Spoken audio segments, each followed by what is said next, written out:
niat lan sakipun bakal minta kala wadon. Niatipun ngamontenaken rakitan nandungan sampun jantok dina perunipun ingkang kedindah anggenipun. Menuwun kali Gusti Allah ingkang maha wonten bawang dalu gandeng ngawontenaken dinten kala. Saperlu nandhaken kalanipun ibu bumi bapa kuwasa bapa adang ibu tawa nandhaken kalan malih ingkang bakal sikat-bakat sibat-bakat sawang biru nandhaken kalan malih.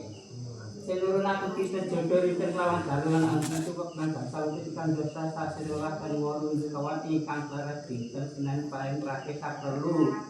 kangge tasaduran anggenipun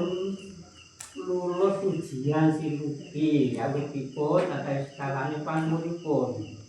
Gusti Allah maringono kekuatan keselamatan kebenjengan maringono kuwatipun cita rinten lawan dalu siluki saged kinabulan.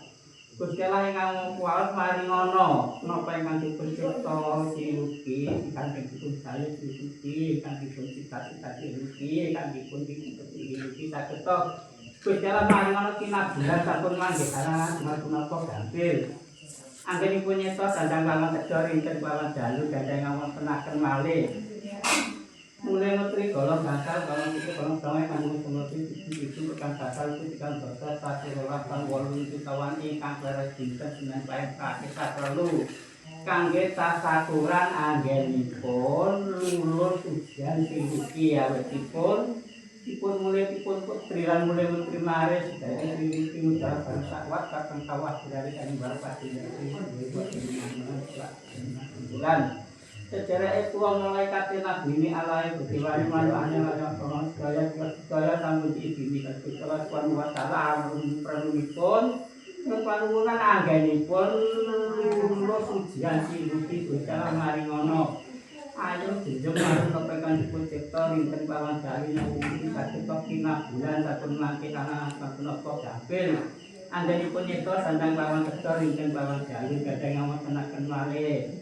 sektor rametna perlulipun memulai luhuripun luhuripun Pak Janul Pak Janul luhur sing patak pajuan ngomong rinten lawan dalu awetipun ngerti sektor ramet pangunipun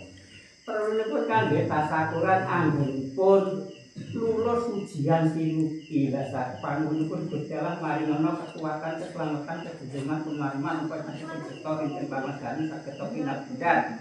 sampun manggih halangan kula punapa gampil anggenipun nyipta sandang kawon sedo rinten lawan dalu gadhah ngawontenaken malih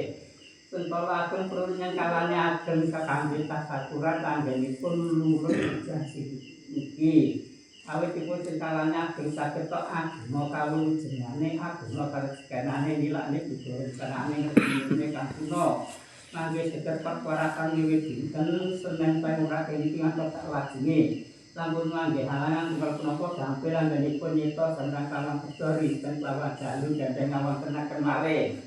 sekul sukti ulang sari saperlu kangge ngapakaken anggenipun nurunaken wahyu masyaallah salam ngantos saben wahyu turunane dipun turunaken ujian dinten Senin paing rake suwi-suwun rahayu wujenge dumateng Pak Damen saperlu kangge tasakuran anggenipun lulus ujian siluki awitipun semerti setusuk siwak saling dapat secara saputra maneh jantepipun panuwunipun Gusti Allah maringono berkah kawilujengan ora kejenjeman kemaruman apa ingkang dipun cipta siluki saged kinabulan apa ingkang dipun gawe siluki Gusti Allah maringono kinabulan sampun manggih halangan kula menapa gampil anggenipun nyipta dhateng kawon sedo rinten lawan dalu gadhah ngawontenaken malih sekul bulan sedaya ambungan sampun jangkep ingkang pindah kangge wilujengan anggenipun tasakuran kangge anggenipun lulus ujian siluki lan ngawuji malih anggenipun dhatengaken tiyang sepuh sanes sedereke tangga tepali saged wujen sadhateng niki wujen sak mangke iki lan ngawuji malih sing nurunaken pinten jodoh ing lawan dalu anak itu kok dasar ketika jasa sasi akan wolu kawan yang pinten nek paing praktis praktisa perlu kanthi tasakuran anggenipun lulus ujian siluki awit dipun ngawuji dasar ketahui ujian santasa tinggi sampun mangke halangan menapa gampil anggenipun nyeksa kadang kala menika mingatipun Pak Damen sakala waktu saking santep sedaya kula aturi seni kabul panen sedayanipun Ibu.